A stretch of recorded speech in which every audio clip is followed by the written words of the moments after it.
নমস্কার, আমি চন্দনা। আমার এই ছোট্ট চ্যানেলে সকলকে জানাই ওয়েলকাম। বন্ধুরা, তোমরা যেখান থেকে আজকে আমার এই ভিডিওটি দেখছো, আশা করি সকলে তোমরা খুব ভালো আছো, সুস্থ আছো, আর আমরাও বেশ ভালো আছি। আজ মঙ্গলবার, আর ঘড়িতে সময় এখন সকাল 6টা। আজকে জানো এক জায়গায় বিয়ের নেমন্তন্ন আছে আমার দিদির বাড়িতে।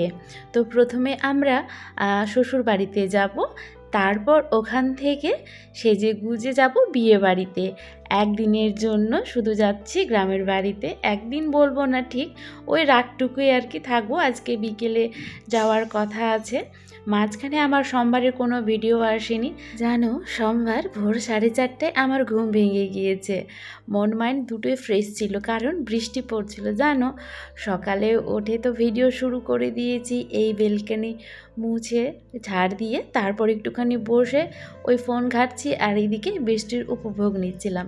তারপর হঠাৎ আমার চোখ যায় আমার ফোনের একদিকে জানো দুই ভাগ হয়ে যাচ্ছে, মানে ফোনটা আর কি আস্তে আস্তে তোমার স্ক্রিনটা আলাদা হয়ে যাচ্ছিল।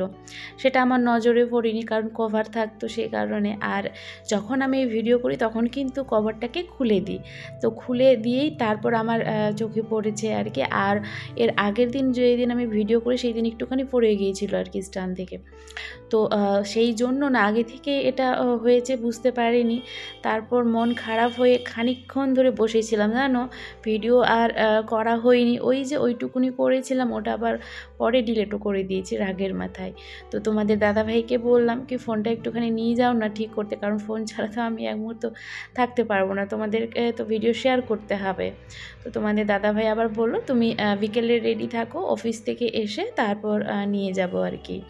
তো ওই সারাদিন চাতক পাখির মতো চেয়েছিলাম কি কখন তোমাদের দাদাভাই অফিস থেকে আসবে, তারপর ফোনটা ঠিক করতে নিয়ে যাবে। তো নিয়ে গিয়ে তোমার বিকেলেই আবার এসেছিলো অফিস থেকে এসে, ও দোকানে গিয়ে আবার বেশিক্ষণ সময় লাগেনি, 2 ঘন্টার মধ্যে ঠিক করে দিয়েছে।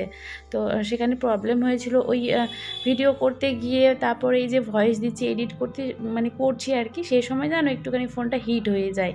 তো সেই নাকি গরমের জন্য আর কি ফোনটার আঠা একটা থাকে, সেই আঠাটা আর কি নষ্ট হয়ে গিয়েছিল, যেটা আর কি বলেছে ওখান থেকে। তো তারপর ওই যে ঠিক করে নিয়ে এসে আমি তো ভয়ে আর এই ভিডিও দিয়ে ভিডিও বলছি, এই ফোন দিয়ে আর কি আমার ফোন দিয়ে ভিডিও করছিলাম না। আর এই ভিডিওটা মঙ্গলবারের। তো এই যে যত সমস্ত কিছু দেখছো এগুলো কিন্তু তোমাদের দাদাভাইয়ের ফোন দিয়ে আমি ভিডিওটা করেছি। ফোনটা ঠিক করে নিয়ে আসার পর দেখি পুরো ফোন জানো একেবারে রাবার দিয়ে প্যাকিং করে দিয়েছে। 2-3 ঘন্টার পর খুলতে বলেছিল অবশ্য ফোনটা, কিন্তু আমি সারা রাত ওইভাবেই রেখে দিয়েছিলাম। সকালে উঠে খুলে দেখলাম ঠিক ছিল সব কিছু, তারপর আর ওই ফোন দিয়ে আমি ভিডিও করিনি। আর সকালবেলা তো তোমাদের দাদাভাই মানে সকালের সময়টা ঘুমায়, তখন কিন্তু ওর ফোন প্রয়োজন পড়ে না। তো আমি ভাবলাম ও যখন ঘুমাচ্ছে ওর ফোন দিয়ে একটুখানি আজকে তাহলে ভিডিওটা শুরু করা যাক। এই দেখো তোমাদের সাথে গল্প করতে করতে কত কাজ আমার কমপ্লিট হয়ে গিয়েছে। বেলকনি ঝাড় দিয়ে মুছে নিয়েছি, তারপর এই যে এই বিছানার চাদর ঝেড়ে ঝেড়ে সুন্দর করে পেতে দিলাম। আর আজ জানো রান্নার অত আমার ঝামেলা নেই, শুধু সেদ্ধ ভাত করব, মানে আলু সেদ্ধ আর ভাত। কালকে তোমাদের দাদাভাই রাত্রেবেলা আবার চিকেন নিয়ে এসেছিলো। সেই ঘুরিতে সময় তখন 8:30 মানে 8:30টার দিকে আর কি।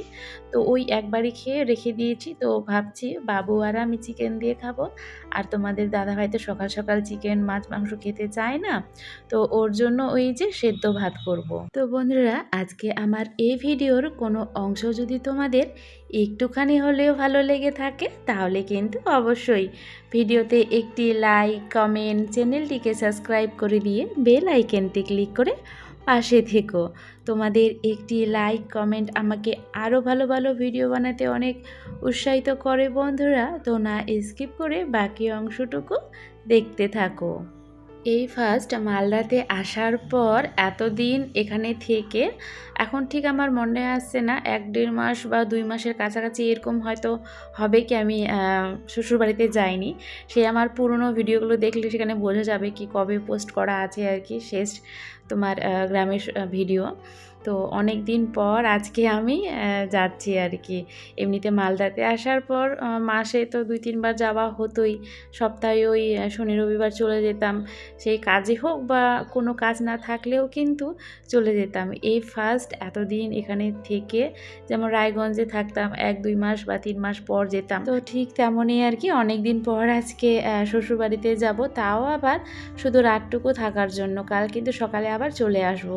তোমাদের দাদাভাইয়ের অফিস আছে, বাবুর স্কুল আছে, তো সেই কারণে।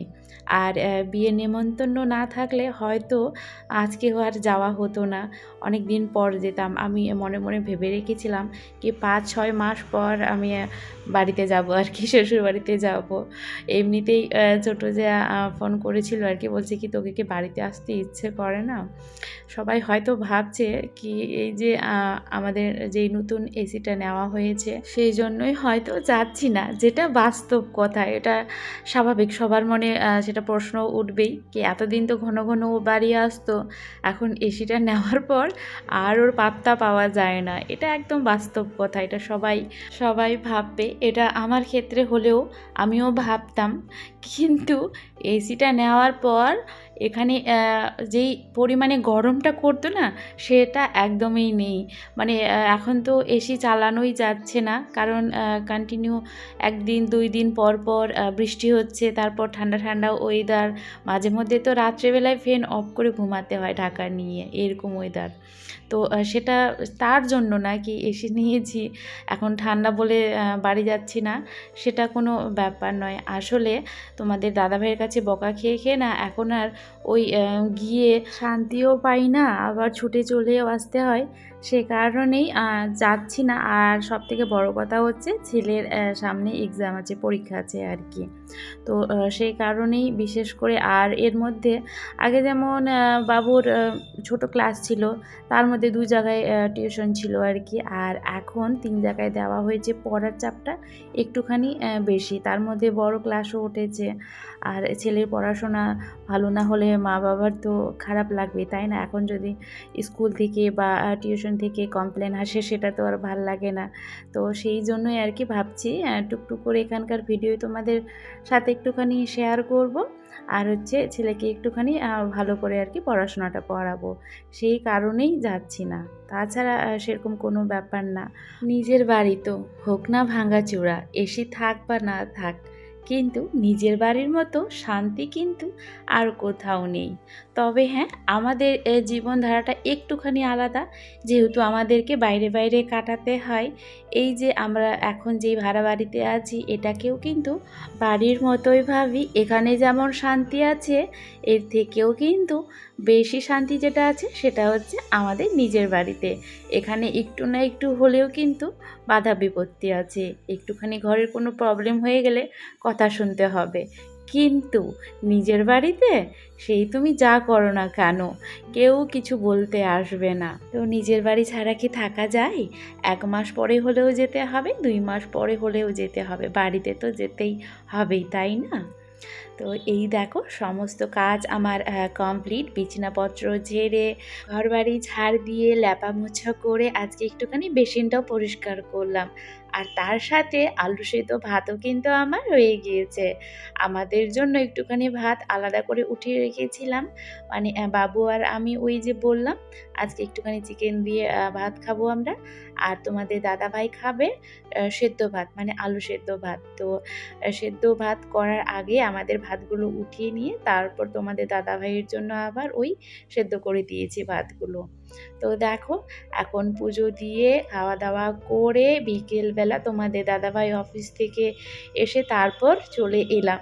কতটা যে শান্তি লাগছে, কতদিন পর এলাম বাড়িতে। আর এই দেখো আমাদের বাড়ির অবস্থা, মাটির কাজ চলছে বন্ধুরা। এই যে বারান্দাটা আমাদের বড় করার কথা ছিল না, যখন আমরা ঘরটা তুলি তখন কিন্তু বারান্দাটা আর কি ছোট ছিল। তারপর ঘর মানে বাড়ির চালটা যেহেতু বাড়ানো হয়েছে, বারান্দাটাও কিন্তু বড় হয়েছে। তো ওই মাটির কাজ চলছিল, মাটি কিন্তু ভরিয়েছে আর কি, লেপালেপি চলছে। তো দেখো, আর এত এত মানে শাকসবজি হয়েছে, চারিদিকে শুধু সবুজ আর সবুজ। আম গাছে আম, জাম গাছে জাম হয়েছে, লিচু গাছে লিচু।